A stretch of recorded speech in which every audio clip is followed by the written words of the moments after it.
Le pape incompris est lui édité chez Bayard. Christian Terrasse est fondateur et rédacteur en chef du mensuel Goliath, qui paraît aussi désormais en version hebdomadaire. Je rappelle votre fameux trombinoscope des évêques ainsi que votre livre.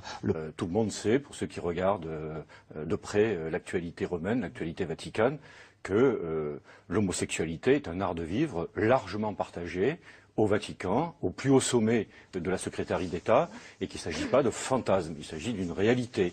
Le nombre de prélats qu'on peut observer dans certains lieux prédisposés à la rencontre gay, que ce soit sur des plages, que ce soit des saunas, que ce soit des bars, à Rome, est quand même relativement important et pas minoritaire. Et on peut dire qu'effectivement, il y a une culture gay au Vatican qui peut jouer un rôle de lobby.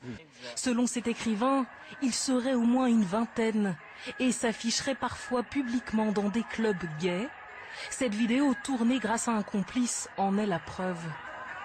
Ces deux-là sont des escortes payées par le père. Ils sont venus du Piémont en avion pour la soirée. Le père est allé les chercher à l'aéroport et il les a ramenés à la fête. Ils ont été l'attraction de la soirée. Tout ça a été payé par le prêtre qui a organisé la fête. Un prêtre français haut placé, filmé ici dans ses ébats avec un autre homme, et qui, le lendemain, remettra ses habits de religieux.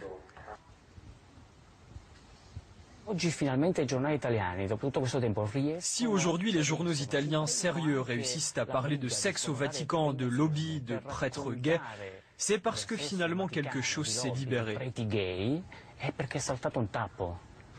Benoît XVI a réussi ce qu'il voulait faire, mettre l'Église devant ses responsabilités. Il a compris que le secret devait s'arrêter.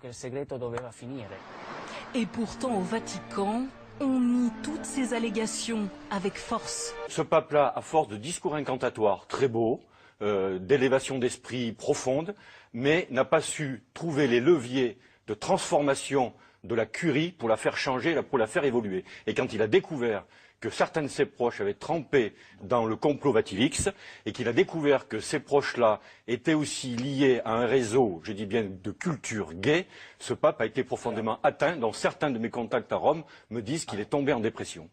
Pourquoi ça focalise sur le lobby gay en ce moment? Voilà. Non, mais c'est quand même intéressant. L'Église a un discours sur l'homosexualité, on l'a vu par rapport au mariage pour tous, qui est contraire aux pratiques de nombre de ces prélats et de nombre de ces prêtres. Et je dirais pourquoi ça focalise? C'est parce qu'aujourd'hui, on est dans l'hypocrisie.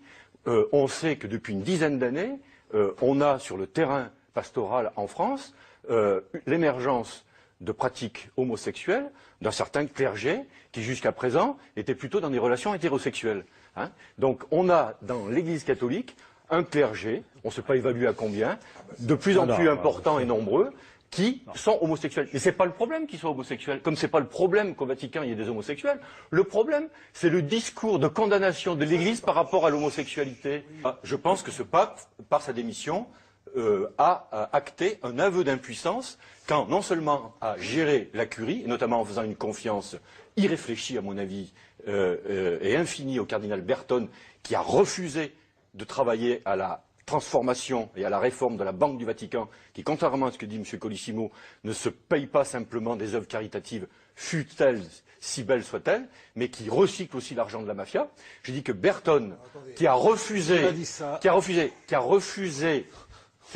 puisque la commission qui avait été chargée de réformer la Banque du Vatican, il l'a éliminée au bout de 6 mois, et c'est une des raisons qui a focalisé Vatilix sur la personne de Bertone, avec une demande au pape Benoît XVI de faire en sorte qu'il mette quelqu'un à la place de Bertone, de manière à ce que la curie puisse avoir un secrétaire d'État à la fois qui fasse la réforme et à la fois d'une autre dimension diplomatique que la sienne. Christian Terrasse, c'est pas ce que vous a dit Colosimo qui vous a fait remarquer simplement que la Banque du Vatican, ça avait servi aussi dans l'ombre à soutenir Solidarnosc et à soutenir aujourd'hui les églises de Chine, ce qui n'est pas rien. Pardonnez-moi.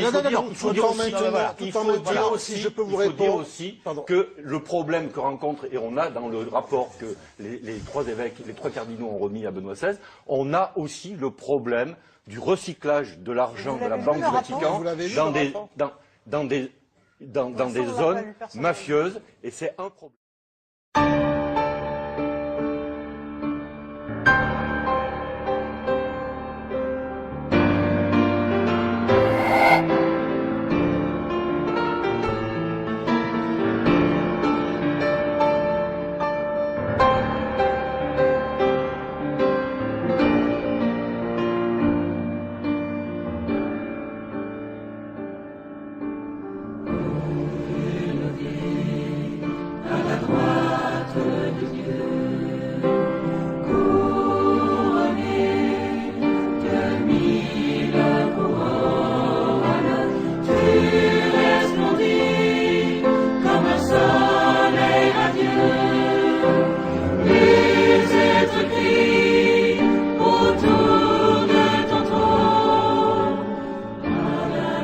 de Dieu.